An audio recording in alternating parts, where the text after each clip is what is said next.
စင်တွေရဲ့မိလိုက်ချိန်ဟာ30စက္ကန့်ပဲကြာတယ်ဆိုတာတင်တိပါဒလားကဘာပေါ်မှာကိုဝန်ကို20နှစ်လအထိနှစ်နီးပါးကြာအောင်လွယ်ထားရတဲ့တတဝါရှိတယ်ဆိုတာတင်တိပါဒလားပို့ပြီးအန်တာဖို့ကောင်းတာကဒီလိုရှည်လျားလာတဲ့တနေဒီချင်းရဲ့အစပြုမှုဟာအချိန်30စက္ကန့်လေးအတွင်းမှာပဲပြီးဆုံးသွားခဲ့တာပါ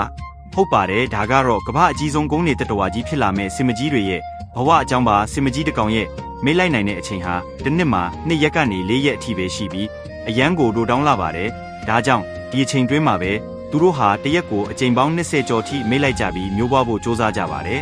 အရာအားလုံးပြီးဆုံးသွားတဲ့အခါမှာတော့ဖခင်စင်ထီးကြီးဟာနောက်ထပ်စင်မတကောင်ကိုရှာဖို့အတွက်ချက်ချင်းပဲကြောကိုင်းထွက်ခွာသွားခဲ့ပါပြီကြံခဲ့ရဲ့စင်မကြီးကတော့သူမရဲ့အုပ်စုစီပြန်သွားပြီးအထီးကျန်ဆန်လာတဲ့ကိုဝန်ဆောင်ချင်းခီးစဉ်ကြီးကိုစတင်ရပါတော့တယ်အသက်9နှစ်အရွယ်စင်မပြိုလေးဆန်ဒီဟာအခုဆိုရင်သူမရဲ့ပထမဆုံးရင်သွေးလေးကိုစတင်လွယ်ထားရပါပြီဒါဟာသူမအတွက်ပထမဆုံးအတွေ့အကြုံဖြစ်ပြီးဘိုက်ထဲကကလေးလေးကြီးထွားလာတာနဲ့အမျှဆန်ဒီဟာတစ်နေ့ထက်တစ်နေ့ပိုပြီးစာလောင်မွတ်တိတ်လာခဲ့ပါတယ်မိခင်ရောကလေးပါအာဟာရပြည့်ဝဖို့အတွက်သူမဟာမရက်မနာစားတော့နေရပါတော့တယ်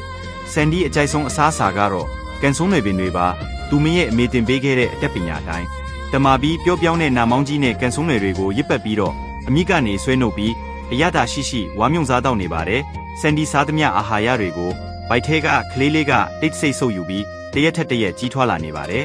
အခုကိုဝန်တက်တန်း6လက်ရှိပြီဖြစ်တဲ့ဆန်ဒီရဲ့ဘိုက်ထဲကရင်သွေးလေးဟာရှောက်တီးတလုံးစာအရွယ်စားပဲရှိပါသေးတယ်ဒါပေမဲ့ထူးခြားတာက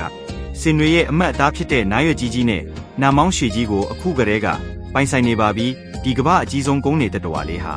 မိခင်ဆန်ဒီရဲ့ဝမ်းကြတိုက်ထဲမှာမိခင်တို့တိုက်တတဝါတွေထဲမှာတက်တန်းအရှိဆုံးဖြစ်တဲ့20နှစ်လအထိဆက်လက်ကြီးထွားပြီးမှလူလောကတွေကိုရောက်ရှိလာမှာဖြစ်ပါတယ်အခုလိုစိတ်ဝင်စားစရာအကြောင်းလေးတွေစက်ကြည့်ချင်ပါကအကောက်လေးကိုဖော်လို့ပေးခဲ့ကြပါအောင်ခင်ဗျာ